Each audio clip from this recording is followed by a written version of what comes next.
GM yoga and fitness world में आपका स्वागत है। आज मैं आपको बता रहा हूँ चक्रासन के बारे में। सबसे पहले इसके लाभ।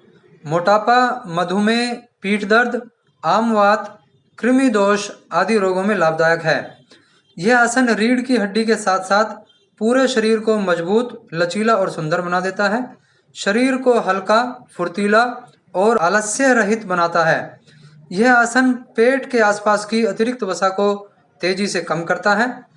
कमर पतली और छाती चौड़ी हो जाती है। इस आसन द्वारा 72,000 नाड़ियों का केंद्र नाभि मंडल स्वयं अपने ठीक स्थान पर आ जाता है। कब्ज को दूर करता है तथा पाचन क्रिया में सुधार करता है। इस आसन द्वारा कंधे, बाजू तथा टांगे मजबूत और शक्तिशाली होते हैं। इस आसन द्वारा बौनापन दूर होता है तथा कद लंबा हो जाता है। सिर व गर्दन में रक्त आपूर्ति में वृद्धि करता है। विभिन्न स्त्री रोगों में आराम पहुंचाता है।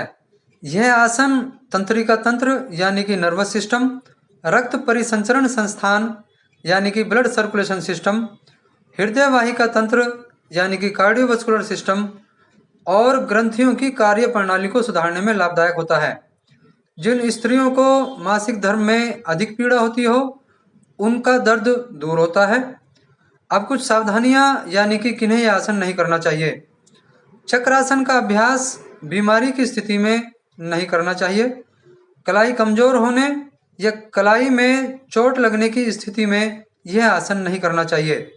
गर्भावस्था में यह आसन नहीं करना चाहिए। थकान महसूस होने पर भी यह आसन नहीं करना चाहिए। अब मैं आपको दिखा रहा हूं कि यह आसन किस प्रकार से किया जाता है। कमर के बल लेट जाएं।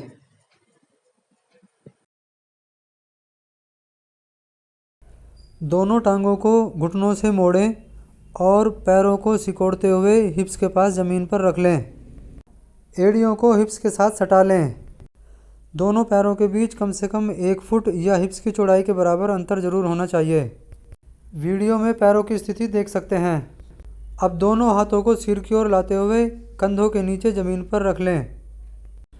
अब पहले हिप्स को ज़मीन से उठाएं, फिर कंधों को उठाएं और हाथों की सपोर्ट से सिर को सही प्रकार से ज़मीन पर रखकर हाथों की स्थिति भी सही कर लें और हाथों से बल लगाते हुए सिर को भी ज़मीन से ऊपर उठा लें।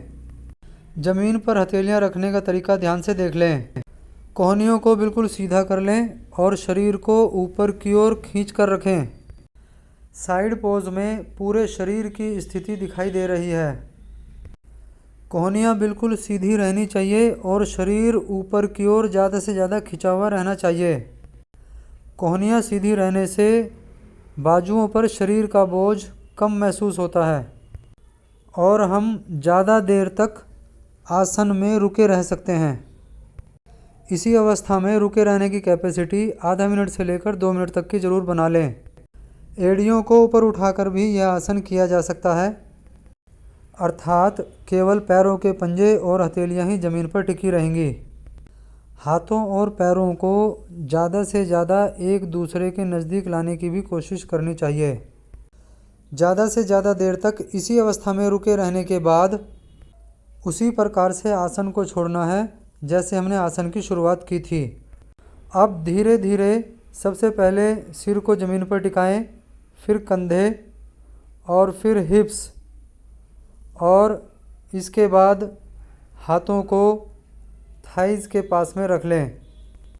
अब टांगों को भी आगे की ओर सीधा ज़मीन पर फैला लें।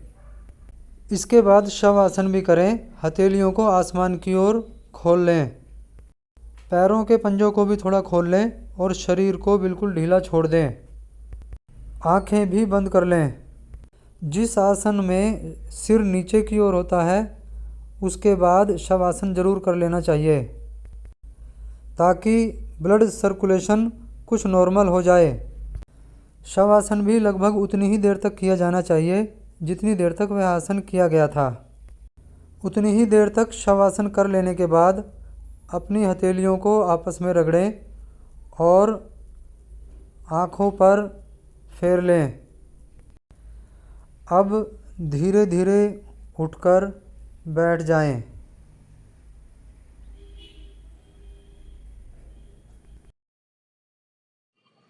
अभी आपने देखा कि यह आसन किस प्रकार से किया जाता है।